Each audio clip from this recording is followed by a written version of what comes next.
back again.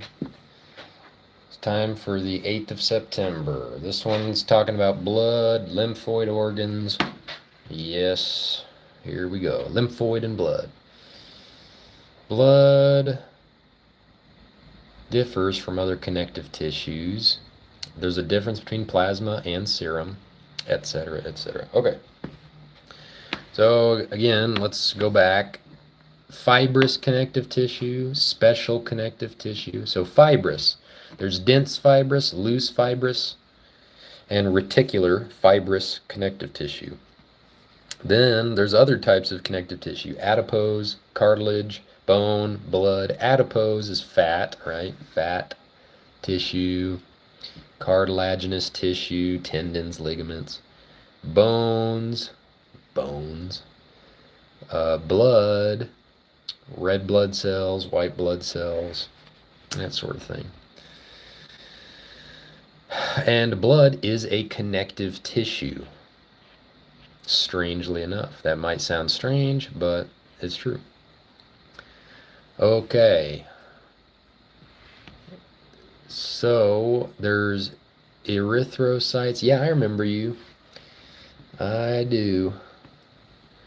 Leukocytes, platelets,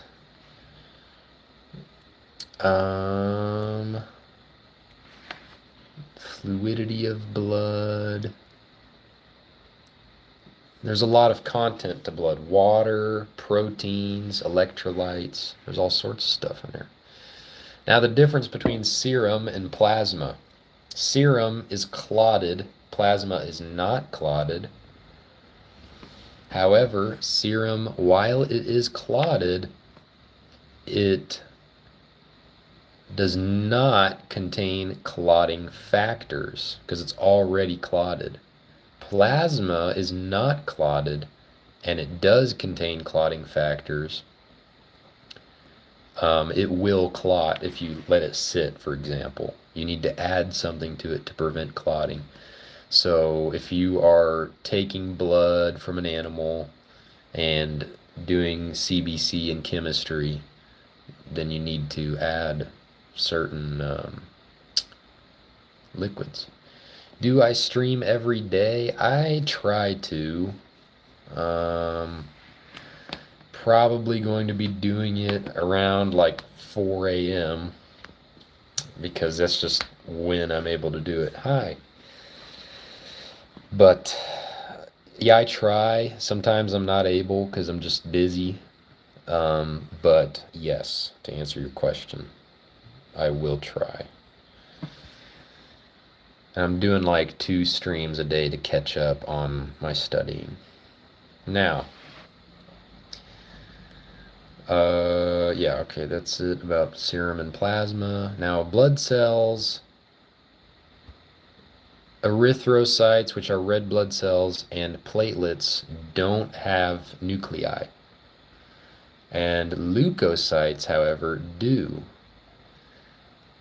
I'm currently talking just in general right now about both cats and dogs. Right now I'm talking about histology, the study of tissues. And right now we are talking about blood, which is a connective tissue. It doesn't make sense, I mean, because what's it connecting, you know? But if you think about what the definition of a connecting tissue is and how blood is like all throughout the body, then it somewhat starts to make sense. Okay.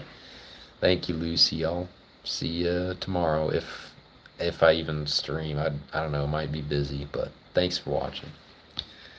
White blood cells, erythrocytes, platelets. Okay, erythrocytes are also known as red blood cells. They're 7 to 10 micrometers in diameter, or micrometers, however you want to say that. They carry hemoglobin, which carries oxygen, and each hemoglobin carries 4 oxygen molecules. Thanks for watching. To be specific. Now, red blood cells live for 120 days. They eventually end up in the spleen where they are recycled. They are anuclear, meaning they don't have a nucleus, like I said before, but they're full of oxygen. They are, okay, platelets. Sorry, we're on to platelets now. Platelets are, they have a little bit of immune function. They are important in clotting blood, and they're essentially just pinched off clumps of megakaryocytes, which I don't really know what those are. And I don't think I need to know. Now, on to cells with nuclei. We got lymphocytes, monocytes, neutrophils, eosinophils, and basophils. The immune cells, right? Neutrophils, eosinophils, and basophils are granulocytes. They have cytoplasmic granules that they use to attack foreign particles. Lymphocytes are 20 to 40% of the total white blood cell count. They are 6 to 12 micrometers in diameter, or micrometers, again, however you want to say that. They've got a large nuclear to cytoplasmic ratio. They've got giant nucleus, or nuclei, and their cytoplasm's not as big. B and T cells are morphologically identical, meaning they look the same. And B cells can turn into plasma cells. You know, they've got specialization. What do plasma cells do? Well, they make antibodies.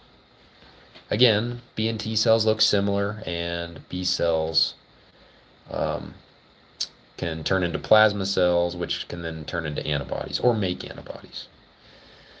Okay, B cells are matured in the bone marrow. So think B for bone, right? B bone cell. Now, it's not really a bone cell, I don't think. I think it's made somewhere else, but just think that whenever you're thinking of a B cell. Now, T cells mature in the thymus.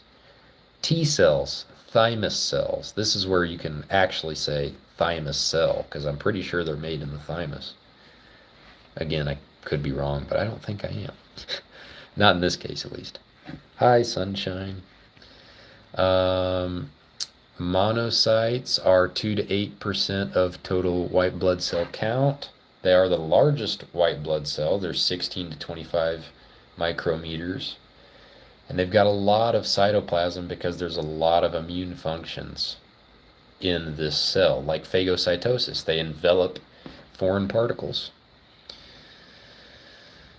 Once a monocyte leaves the blood vessel and migrates into tissue from circulation, right, from the blood vessel, it becomes a macrophage, which is a different kind of immune cell. Okay, then there's neutrophils. These are the most common white blood cell. They are 50 to 70% of the total white blood cell count.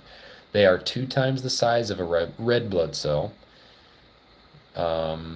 They've got a segmented nucleus with 2 to 5 lobes, which are polymorphonuclear. Interesting word there.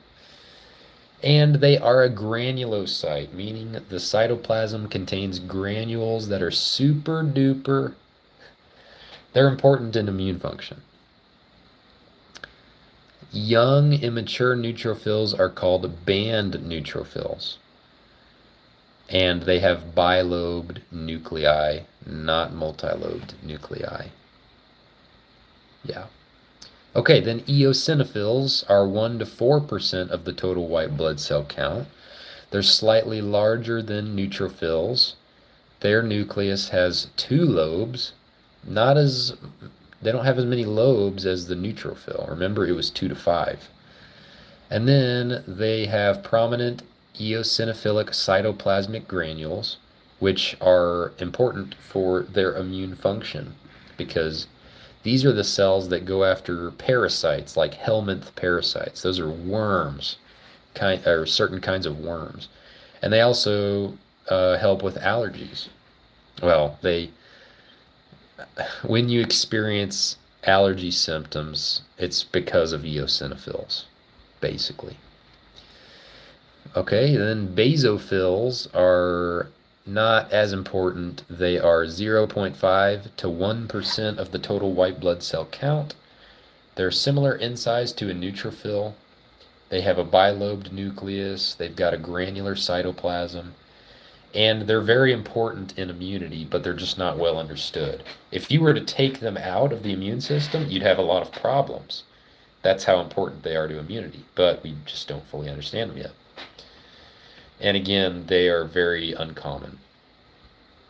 So we have neutrophils, lymphocytes, eosinophils, monocytes, and basophils. Okay, now onto the organs of the lymphatic system, or the lymphoid. Sorry. Stretching. Okay, the first line of defense is the epithelium. This is the skin, the GI tract, the respiratory tract, the urogenital tract. All the tracts in your body and everything that's exposed to the outside has an epithelium, or else we would just get sick all the time. The second line of defense is the immune system. Now we've got innate and adaptive immunity, and we've got humoral and cell-mediated immunity. It's a very, very complex system. On to lymphoid organs. We have the bone marrow, which is the site of hematopoiesis, which just means the formation of blood cells. Now these are erythrocytic cells, which are red blood cells. These are granulopoietic cells, which are white blood cells. And then these are megakaryocytic cells, which are platelets. Okay, then we have the thymus, which is the site of T cell development and maturation.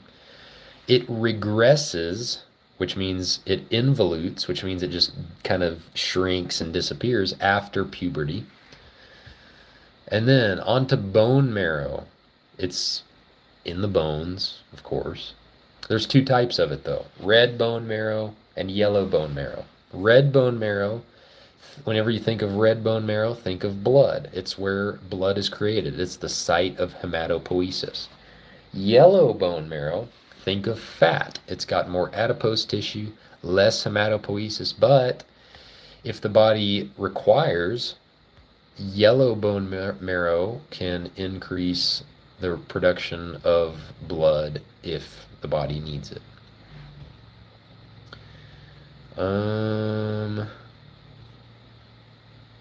The thymus, it's in the cranial thoracic cavity. Cranial, whenever you think of cranial, you probably think of the head. But cranial, in this case, well, and in most cases, is talking about a direction. Thoracic cavity's down here. Now, cranial just means the part of the thoracic cavity nearest to the cranium, right? Nearest to the head. So it's up here. Now, again, it goes away as you get into adulthood and as animals get into adulthood. That's where T cells are developed and matured, so that's why it's called T cell. It's a thymus cell, right?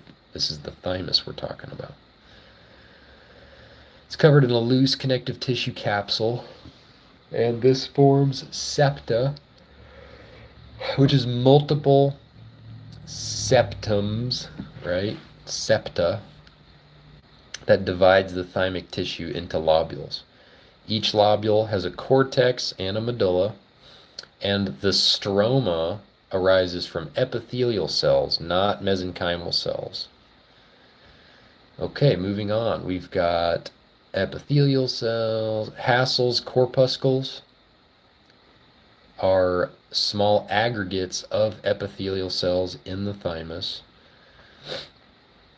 Okay, spleen, lymph node. Okay, lymph nodes serve as antigenic drainage. Basically what they do is they bring antigens, which are the bad things in the body, and then they bring the immune cells to the same place so that the immune cells can fight off the antigens.